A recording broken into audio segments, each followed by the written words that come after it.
નમસ્કાર મિત્રો, હું દુષ્યંત રાઠોડ. મિત્રો, આજે સવાલ માત્ર કોઈ એક ઘટના કે એક વ્યક્તિનો નથી. સવાલ છે આપણા સમગ્ર સમાજની વિચારસરણીનો.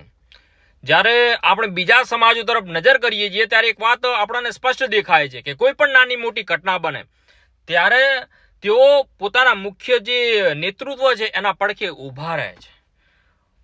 પહેલા હકીકત સમજે છે, પરિસ્થિતિ સમજે છે અને પછી કોઈ પણ નિર્ણય લે છે. પરંતુ આપણા જોઈએ ને તો કે ચૌધરી સમાજમાં આવું કેમ જોવા મળે છે કે કોઈ ઘટના બની નથી કે તરત જ કોના તરફ આંગળી ચિંતાય છે? તો કે આપણા લોકલાડીલા નેતા એવા શંકરભાઈ ચૌધરી તરફ. ભાઈ, પ્રશ્ન પૂછવાનો અધિકાર સૌને છે, વિરોધ કરવાનો અધિકાર પણ જોઈએ ને તો કે સૌને છે, પરંતુ દરેક ઘટનાને એક જ વ્યક્તિના માથે નાખી દેવી આ કેટલા અંશે વ્યાજબી છે? શંકરભાઈ ચૌધરી સાહેબનું નેતૃત્વ આજે એક દિવસમાં ઊભું થયેલું નથી. એના પાછળ વર્ષોની મહેનત છે, સંઘર્ષ છે, સંગઠન અને સમાજ માટેની સતત દોડધામથી આ નેતૃત્વ ઊભું થયું છે. અને સૌથી મોટી વાત મિત્રો, અને સૌથી મોટી વાત એ છે કે જે વ્યક્તિએ સમાજને એક દિશા આપવાનો પ્રયત્ન કર્યો હોય તેના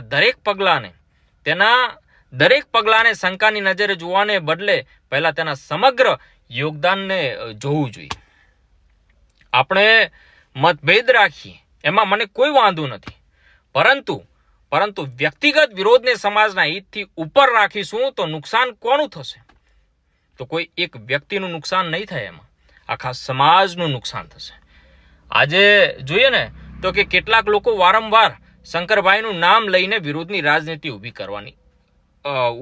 કરવા માંગે છે. પરંતુ સમાજે પણ હવે વિચારવું પડશે કે શું આપણું લક્ષ્ય કોઈ એક વ્યક્તિને નીચા પાડવાનું છે કે પછી આપણા સમાજને વધુમાં વધુ મજબૂત કરવાનું છે, આગળ લઈ જવાનું છે? કારણ કે સમાજમાં ફાટ પાડવી ખૂબ સરળ છે, પણ સમાજને એક રાખવો એ સૌથી અઘરું છે, એ બહુ મુશ્કેલ છે. નેતા બનવા માટે માત્ર ભાષણ આપવું પૂરતું નથી. નેતૃત્વ માટે વિશ્વાસ જોઈએ, એના માટે વર્ષોની મહેનત જોઈએ, લોકોનો સાથ જોઈએ અને સૌથી અગત્યનું એ છે કે સંકટના સમયે સમાજની સાથે ઊભા રહેવાની હિંમત જોઈએ. એટલે કોઈ પણ વાત સાંભળીને તરત નિર્ણય ન લઈએ. સોશિયલ મીડિયા પર કોઈ વાત આવી એટલે એને સાચી ન માની લઈએ. કોઈ વ્યક્તિ કંઈ બોલે એટલે તેની પાછળ દોડવાને બદલે પહેલા હકીકત જાણીએ અને પછી વિચારીએ અને ત્યારબાદ જ કોઈ પણ નિર્ણય લઈએ અને બોલીએ. ખરેખર જોઈએ ને તો કે આજે જો આપણા મજબૂત નેતૃત્વની કદર નહીં કરીએ, આજે જો આપણા નેતાઓને સતત પાછળ ધકેલતા રહીશું, આજે જો દરેક વાતમાં આપણે પોતાના જ નેતૃત્વ સામે આંગળી ચીંધીશું, તો આવતીકાલે જ્યારે મજબૂત નેતૃત્વની સાહેબ જરૂર પડશે ને ત્યારે કદાચ આપણી પાસે માત્ર ને માત્ર પસ્તાવો એના સિવાય કોઈ જ વધ્યું નહીં હોય. એટલે યાદ રાખજો, નેતૃત્વ સાહેબ તોડવામાં થોડો પણ સમય લાગતો નથી, પણ નેતૃત્વ ઊભું કરવામાં પેઢીઓ ખપી જાય છે. એટલે વિરોધ કરો તો મુદ્દાનો કરો, પ્રશ્ન કરો તો તથ્યો સાથે કરો, ટીકા કરો તો સમાજના હિત માટે કરો.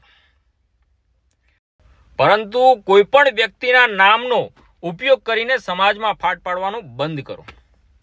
કારણ કે આપણું ભવિષ્ય કોઈ એક વ્યક્તિથી મોટું છે, પણ મજબૂત નેતૃત્વ વિના એ ભવિષ્યને આગળ લઈ જવું એ ખૂબ સાહેબ મુશ્કેલ છે.